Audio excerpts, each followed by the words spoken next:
Magandang umaga po sa inyong lahat. Kanina lang Naaresto daw sabi ni John Vic sa Starbucks sa QC. Oo, yun nga no.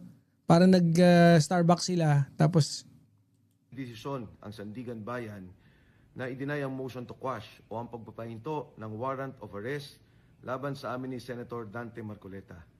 Kami na lumalaban sa korupsyon ang nauna pang wow, palaban sa korupsyon talaga. Palaban si Mike Defensor. My goodness. Oh. nakulong sa isang kasong walang batayan. Sa amin pong pagkakakulong, Hindi, may batayan. Pinagbatayan yung mga pinagsasabi ni Marcoleta. Ang kasi daldal ni Marcoleta, yun talaga, no? Literal, nahuli sa bibig. ay hindi na po kami makakapagsalita sa korupsyon. Oo, walang susuko. Mga inaresto yung mga gago, no? Ang gusto lang naman namin ay lumabas ang katotohanan. Transparency, accountability, and justice. Nauna pa kaming makulong. Grabe na, una pa kaming makulong. Kesa sa mga totoong nagnakaw sa kaban ng bayan. 3 taong ka makukulong, Brad. 3 taon. Makukulong nyo kami at mapapatahimik, pero hindi po kami susuko. Salamat po sa lahat ng inyong support. Ngayon, hindi naman pala susuko eh. Pakinggan nga natin yung buwelta ni Attorney Claire. Doon sa kay Mike Defensor daw sa pinagsasabi. Kasi bintang eh, nauna pa daw sila makulong. Marcoleta is now in custody. What did the president say about it? Kung yan po ang isinasaad at sinasabi ng batas at yan po ang kautusan ng korte, yan po ay irerespeto ng Pangulo. Pero ang sinasabi po ni Congressman Mike Defensor just now, sabi po niya, nauna pa kaming makulong kaysa sa mga totoong nagnakaw sa kaban ng bayan. Mapapakulong nyo kami at mapapatahimik pero hindi kami susuko. Your reaction? Yun nga, Ito guys, no? We are, siyempre yung mga nag-admit, yung mga nagkaroon ng admittance na nagnakaw sila sa kaban ng bayan, I think nanagot na sila, no? Yun nga lang, many are protesting because si Bonoan would be a state witness together with si Bernardo, Bonoan, Alcantara. I think even si Bryce, no? Hindi ko maalala ba. So, may 4 akong ano. And then,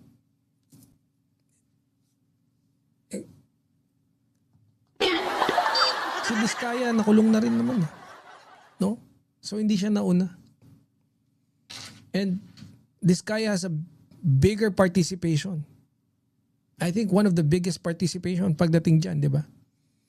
So, yun yung sa akin. nga po, sana po ay minabdali din nila ang pagbibigay ng mga ebidensya. Konkretong ebidensya, hindi lang puro pamilya. Correct. Mas magkakaroon po ng resolusyon at ng solusyon kung sila ay nagsumitik kaagad ng mga konkretong ebidensya para kung sino yung mga tao na nais nilang papanagutin ay napanagot na po sana, nadala na po sana sa korte ang mga kasong kanilang idudulog. Pero hanggat hindi sila nakakapagbigay ng konkretong ebidensya, hindi po talaga ito kakagatin ng korte. Pero yung sinasabi po ni Congressman Defensor na clearly wala raw basis itong case na isinampa kay Senator Marcoleta at sa kanya. Sa korte na lamang po Si Bryce rejected sa state witness. Sino pa yung, kasi ang alam ko 4 na sila, no? Si Alcantara, si Bonoan, si Bernardo, yung dating Yusek. Di ba? So 3. Hindi ko alam kung sino isa. Pero alam ko 4 na yun eh. nila ito gawin at depensahan. Okay, last na lang po. Ano po ang tingin ng Malacanang? How will this arrest, if this is considered an arrest, affect the happenings in the Senate, especially na ngayong araw magsisimula yung impeachment trial against the Vice President? Nasa kamay na po yan ng Senado. Correct. Ang sa atin naman po, sa anumang pagkakataon, Good answer. Good answer. Hindi, kasi yun yung sasagot ko eh, no? Eh, wala naman pakailan yung presidente dyan eh. ano man ang oras, kung ano mang araw, kung ano ang sinasabi ng korte, kung mayroong silang in-issue na warrant of arrest, hindi po ito mapapahinto. Meron pa siyang human trafficking, correct? Hanggat wala rin naman pong court order na maaaring magpahinto sa pagpapatupad dito. So kung in-issue po ito, ng korte. Ito yung valid warrant of Kaso arrest. Wala kawaw akong yung magagawa ang babae. ehekutibo kundi ito ay i-enforce. Ito na. Yan, idol.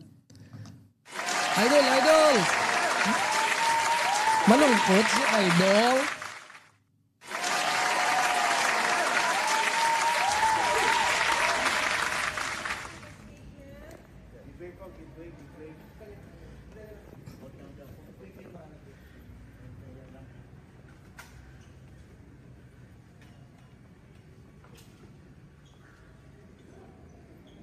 Senator, may statement po kayo, sir. Ay, isnabero si Senator. Tinatanong ka lang, Senator, isnabero ka naman. Oo. Inisnab ni Senator, oh. Na nakaparong ng police at papasok na ngayon dito sa courtroom ng 3rd Division sa Bigang Bayan.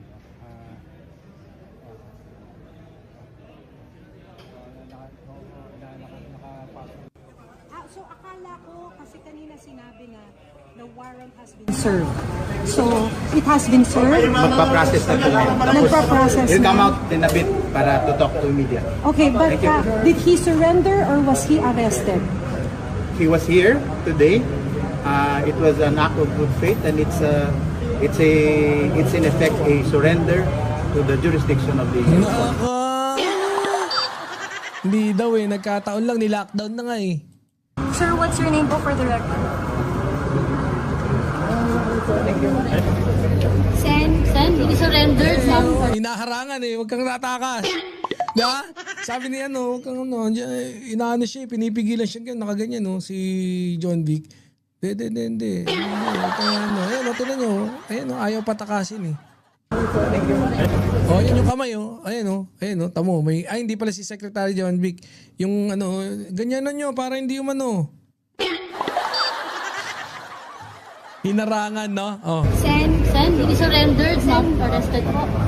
Kasi pagpunta ko rito, inaasahan ko na lahat ng mga prosesong gagawin. Oh, hindi, diretsang sagot. Sumuko ka, iniresto ka ng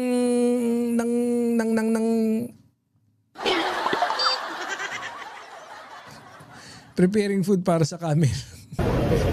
Kagaya ng sinabi ko sa inyo, ako ay hindi magtatago. Kagaya ng sinabi ko sa inyo, ako ay hindi magtatago. Pero hindi rin ako susuko. Sinubukan ko na i-quash. Pero nadali pa rin ako. Harapin ko ang batas, ang asunto, sangayon sa pagkakaintindi sa mga batas natin. Kaya kailangan pong dumaan ng proseso. Kasama na po yung pagpunta ko rito, yung hangarin ko na kung i-serve po nila yung warrant of arrest, tatanggapin. Paano yan, Marco Paleta? Hindi na yan matching. Isa ka ng gurang-guta. At this moment, Sen, anong nararamdaman mo ngayon? Katulad ng nararamdaman ninyo siguro. Sen, message to the INC po. Secretary rin yung Manoy, kukulong. Kukulong ka na. Wawa o kawawa. Idol pa naman ni Boss Smokey si ano. Binubulungan ni John Vic. Pag tumakas ka, king ina mo. Hahablutin ko piluka mong hayop ka. Inunahan mo lang para hindi ka malagyan ng bakal sa kamay. O nga, no?